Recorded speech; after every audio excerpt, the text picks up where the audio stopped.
Good afternoon. Storm Kira is battering the length and breadth of the UK, causing widespread travel disruption.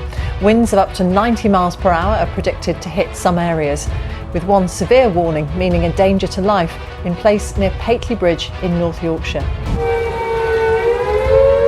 In West Yorkshire, sirens dating back to World War II warned of flooding. This is as close as I'm going to get behind the buildings, so it's up to everybody really, isn't it? They know their own limitations.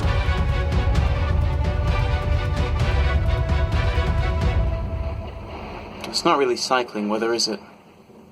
So I've been thinking that while Storm Kira rages on, now might be a great time to upload the very first episode of my new series. Now, I think it's pretty much finished, but I do want to record an opening scene, which is why I'm donning a summery jacket, because it's based in September, and I think I'm going to go downstairs, and we're going to go record it right now, and get it uploaded by the end of the day. I can always do Market Weighton a different day.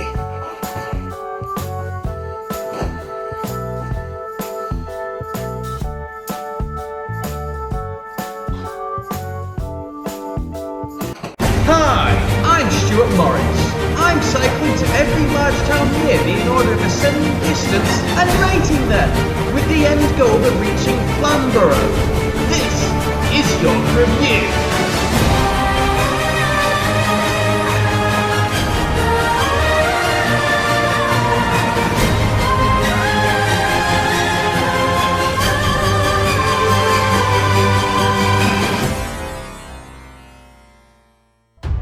The volatile, boisterous British weather continues for the time being, and over the next 10 days there'll be more wind and rain, with a particular focus on Storm Dennis through Saturday to Monday. So is this now a national crisis after the second big storm in as many weeks, with hundreds of homes having been flooded? So we got Storm Dennis this week.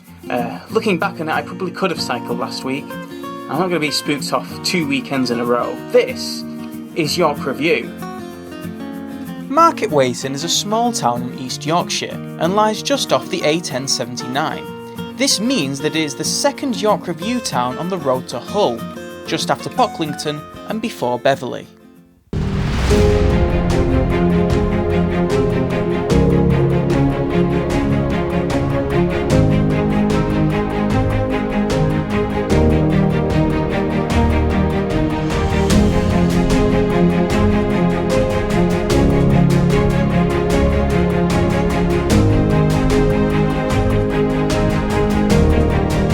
It's up to everybody really, isn't it? They know their own limitations.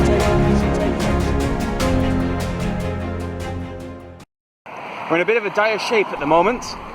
We're about 8.5 miles from York, which would mean that we're about 10 miles from Market Weighton, so about halfway through our journey. And my bike has had its back tyre go completely flat. Now, this is a problem, because I don't have any capability of fixing this.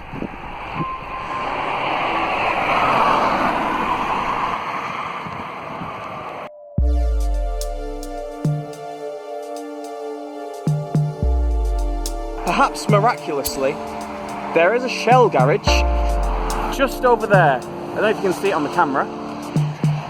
Let's hope that someone in that garage can do something.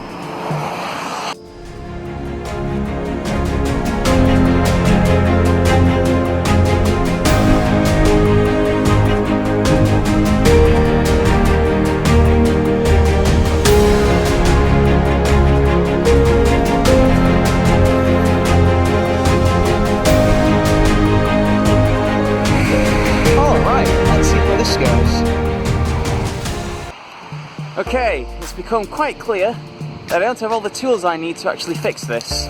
I need to get the tube off somehow, the inner tube. Now, you need some tyre levers for that. I tried using my keys, but I ended up bending my keys.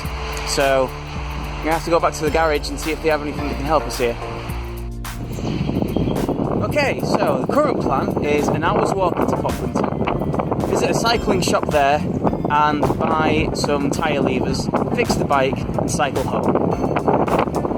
That's achievable. Now, the reason we're going to Pocklington is because last time I was there, I distinctly remember there being a bike shop. And I thought to myself, this is a bit of a useless place for a bike shop. Why would I ever need a bike shop in Pocklington? Well, the day has come. Now, you're probably thinking, Stu, this plan is ridiculous. You don't know this cycle shop's still going to be there, still going to be open. You don't know you can fix this bike. Just start walking back to York now, and you might get there before it gets dark. And we're not going to do that. Why? Well, number one, because this is some excellent content.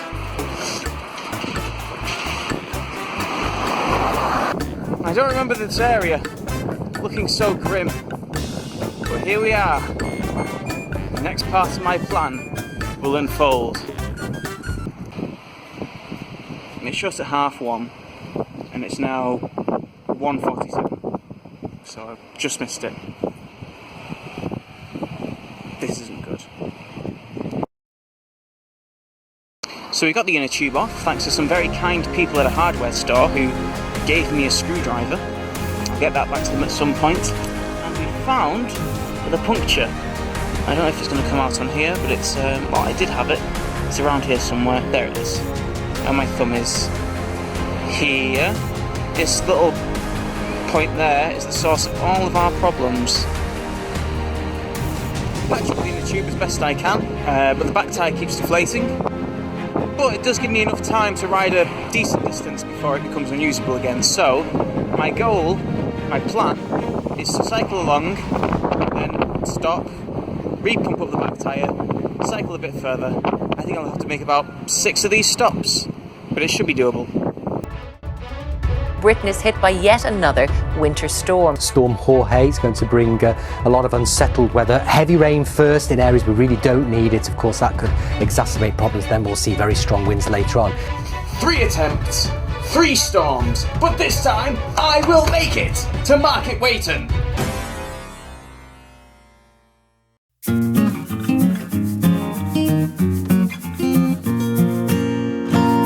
On a journey fraught with hardship, we have finally made it to Market Weighton.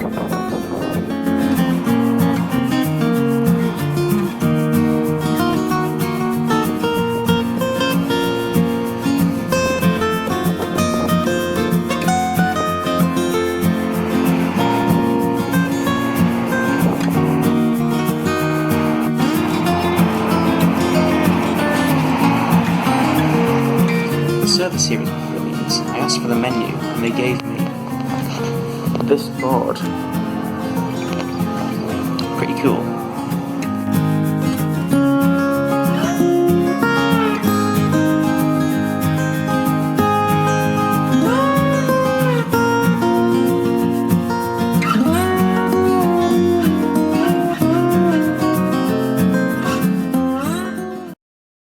The statue behind me commemorates William Bradley, Britain's tallest ever man, standing at 7 foot 9 inches tall. Now, compared to me, he's a giant, but you do have to remember he stood on a small plinth, so it's hard to get a decent idea of just how tall he is. A citizen of Market Weighton, William Bradley lived until 33, finally dying in 1820.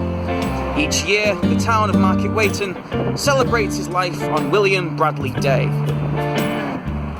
According to local legend, William Bradley once picked up a rock and put it here. And to this day, no one has been able to move it. Until now.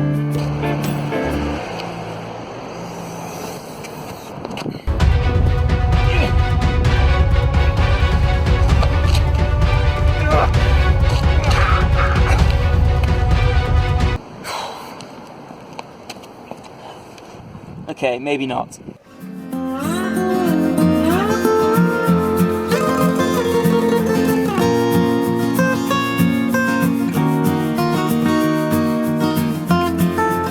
On paper, Market Weighton and Easingwold are quite similar. They both have a simple high street and one big focal point. However, having said that, I think the legacy of William Bradley, plus the exceptional service I had for lunch, raises this to a York out of Yorkshire.